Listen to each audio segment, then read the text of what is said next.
स्वागत छ पुण्यजी तपाईँलाई। हजुर, धेरै धेरै धन्यवाद, नमस्कार।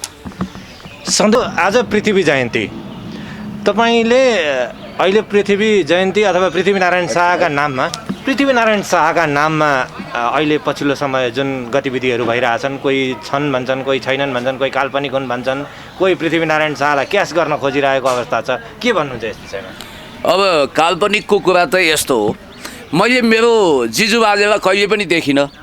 उहाँ काल्पनिक मान्छे होइन, किनभने उहाँकै सन्ततिको रूपमा हामीले यो धरतीमा पदार्पण गरेका हौँ, पाइला टेकेका हौँ, आँखा खोलेका हौँ। त्यस कारणले गर्दाखेरि मैले डोनाल्ड ट्रम्पलाई व्यक्तिगत रूपमा देखेको छैन, यसको मतलब उनी काल्पनिक हुन् त? होइनन् नि त। रुसी राष्ट्रपति भ्लादिमिर पुटिन, सी जिनपिङ चिनिया महामहिम राष्ट्रपति रुसी, अनि बेलायतको प्रधानमन्त्री बोरिस जोन्सन, कसैलाई पनि मैले भेटेको छैन, तपाईँले पनि भेट्नु भएको छैन। अनि चङ्गेज खाँको हामीले कुरा गर्छौँ, उनलाई त झन् देख्ने भेट्ने कुरै भएन।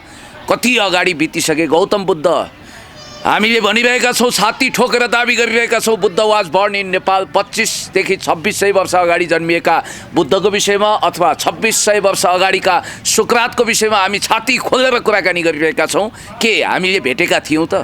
हामी त यो धरतीमा जम्मा 40-50 वर्ष अगाडि आयौँ होला। यो पुस्ता अझ अहिले होस सम्हालेको 12-13 वर्षको पुस्तादेखि सबैलाई थाहा छ पृथ्वीनारायण शाहको अस्तित्वको विषयमा। त्यस कारणले गर्दाखेरि राष्ट्र निर्माणको निम्ति योगदान दिने पृथ्वीनारायण शाह, जसले इतिहासको एउटा गतिलाई आफ्नो स्वरूप दिनुभयो, उहाँलाई अपमान गर्ने छुट छैन। र अर्को कुरा पनि म भन्न चाहन्छु, पृथ्वीनारायण शाहले मात्रै सेरोफेरो सबै मेरो, यो सबै एकलौटी, आकाशै बाँधु कि पातालै बाँधु भनेर एक्लै तरबार बोकेर घोडामा चढेर राज्य एकीकरण गरेका होइनन्। त्यहाँ बिसे नगरजी जस्ता महान नागरिकहरूको पनि ठुलो योगदान छ। धेरै मानिसहरूको रगत पसिना आँसुको जगमा नेपाल राष्ट्र उभिएको हो। र अब हुन त स्टेट बिल्डिङको विषयमा तपाईँलाई थाहा छ, फ्रान्सिस फुकुयामाको तपाईँले हेर्नुपर्छ, स्टेट बिल्डिङ किताब पनि हेर्नुपर्छ, after the neocons America at the crossroads हेर्नुहोस्, end of the history and last man हेर्नुहोस्। फ्रान्सिस फुकुयामाको मत के छ भने, अब राष्ट्र राज्य कि राज्य राष्ट्र भन्ने विषयमा डिबेट गर्नु अगाडि इतिहासका पाना पाना पल्टाउनु पर्ने हुन्छ। हामी स्टेट नेसनको कुरा गरिरहेका छौँ कि नेसन स्टेटको, यो विशद विषय हो, यसको विषयमा फेरि एकाडेमिक बहस गरौँला। तर एउटा कुरा मैले तपाईँलाई स्पष्ट रूपमा भन्न चाहन्छु, आज देशी विदेशी प्रतिक्रियावादीहरूको हात हातमा खेलिरहेका मण्डलीहरू, हिजो पञ्चायती प्रेत आत्माहरू पृथ्वीनारायण शाहलाई एटिएम कार्ड बनाएर उनीहरूले भजाएर खाइरहेका छन् र पृथ्वीनारायण शाहलाई राजतन्त्रसँग जोड्ने कोसिस गरेका छन्।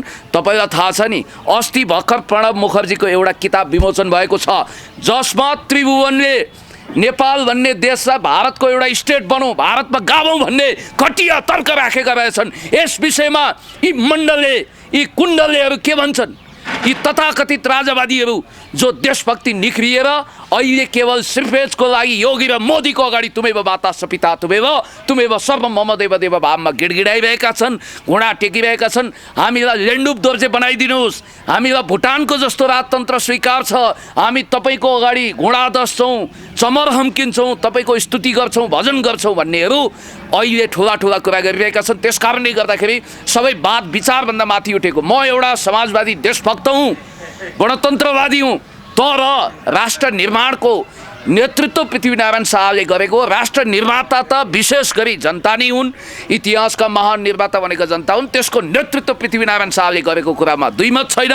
मैले एउटा स्ट्याटस लेखेको थिएँ, यो तपाईँलाई पढिवाची सुनाउन चाहन्छु। जर्मनी बिस्मार्कप्रति धन्य छ, मङ्गोलियाले क्रूर सम्राट भनेर 1000 वर्षसम्म छिछि दूर दूर गरेको चङ्गेज खानलाई एकीकरणकर्ताको रूपमा जय जयकार गर्छ।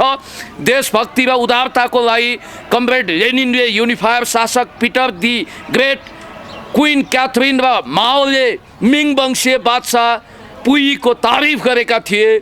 विदेशीको लैलैमा लागेर इतिहासप्रति कृतज्ञ र बेइमानी हुने अधिकार कसैको पनि छैन।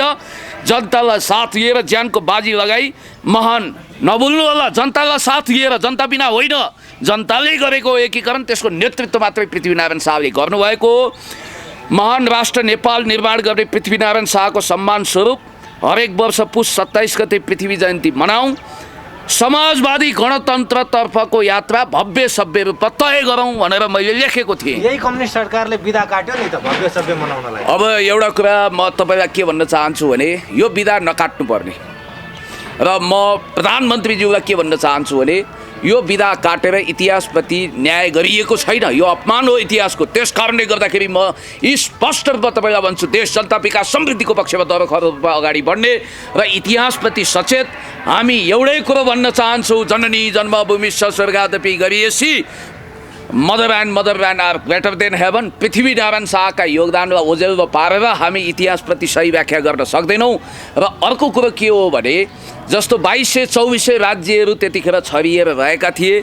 राज्य विस्तारकै क्रममा भए पनि त्यो राज्यलाई कन्सोलिडेटेड गरेर त्यसलाई एकीकृत गरेर नेपाल राष्ट्र निर्माण गर्नुभयो। हाम्रो देश कसैको पनि गुलाम भएन, हामी कसैका दासानुदास हनुमान दास चरणदास भएनौँ। हामीले स्वतन्त्रताको सास फेरौँ। हिन्दुस्तान जतिखेर अलेक्जेन्डर दि ग्रेटको तलुवा चाटिरहेको थियो, हामी सभ्य भव्य गरिमामय रूपमा हाम्रो महान राष्ट्रको स्वतन्त्रतामा इन्जोय गरिरहेका थियौँ। त्यस कारणले गर्दाखेरि पृथ्वीको केही दुर्लभ देशहरू जो कसैको गुलाम नोकर दास भएन त्यो मध्ये नेपाल पनि एक हो। र त्यो श्रेयको निम्ति हामीले हाम्रा पूर्वजहरूलाई धन्यवाद दिनुपर्छ।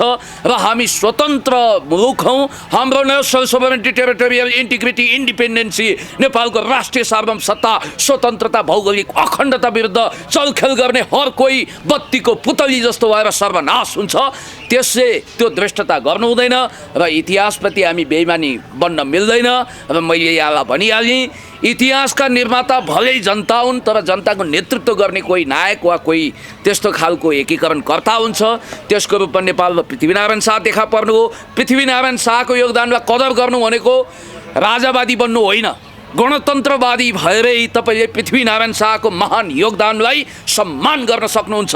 पृथ्वीनारायण शाह कमजोरी नै नभएको, दुधले नआएको 24 क्यारेटको म भन्दिनँ, कति धार्नी नाक र कति धार्नी कानको केही व्यक्तिहरू चाहिँ पृथ्वीनारायण शाहको फोटोमा थुक्ने अथवा लात्ताले हान्नेसम्म गर्न थालेका छन् नि त। ती अतिवादीहरू हुन्।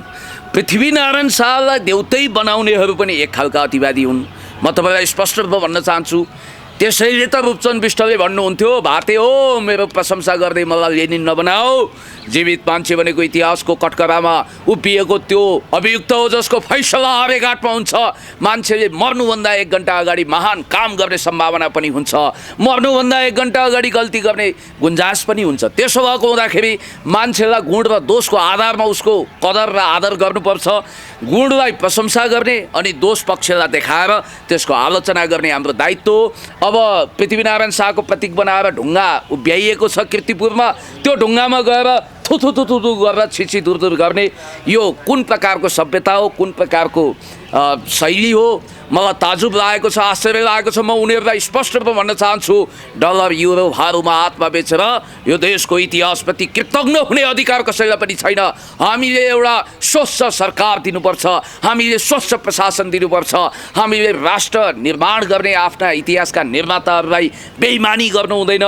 र मैले त एउटा प्रतिबद्धता व्यक्त गरेको छु, म संसदमा निर्वाचित भएँ भने पनि राज्य कोषबाट 1 रुपियाँ पनि तलब भत्ता लिन्न। 100% तलब भत्ता उरुग्वेको राष्ट्रपति जोसेफ मुजिकाले जस्तो गरिबहरूलाई दान गर्नेछु। र अर्को कुरा, सरकारी मोटर किमार्थ चढ्ने छैन। यो मेरो विश्व प्रतिज्ञा भयो, सङ्कल्प भयो। अहिले तपाईँले देखिरहनु भएको छ जनप्रतिनिधिहरू, मन्त्री, सांसदहरूले महँगो गाडी चढेर लोकतन्त्रलाई बदनाम गर्न लागिरहेका छन्, गणतन्त्रलाई बदनाम गर्न लागेका छन्।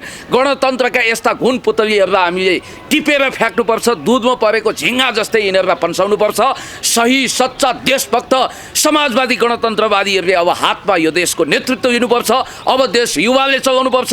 बुढाखाडाहरूलाई अब रामनामी बर्को ओढ्ने काङ्ग्रेसी जनहरूलाई उता पठाइदिउँ, यता कम्युनिस्टहरू आत्मकथा लेखुन्, आनन्दको जीवन गुजारुन्। 70 वर्ष हदम्याद त नेकपा एमाले उहिले राखेको, तर 70 वर्ष पुग्दा पनि गल कट्नु भएर पद छाड्दै नछाड्ने, ढसमस्स बस्ने यो प्रवृत्ति गलत छ।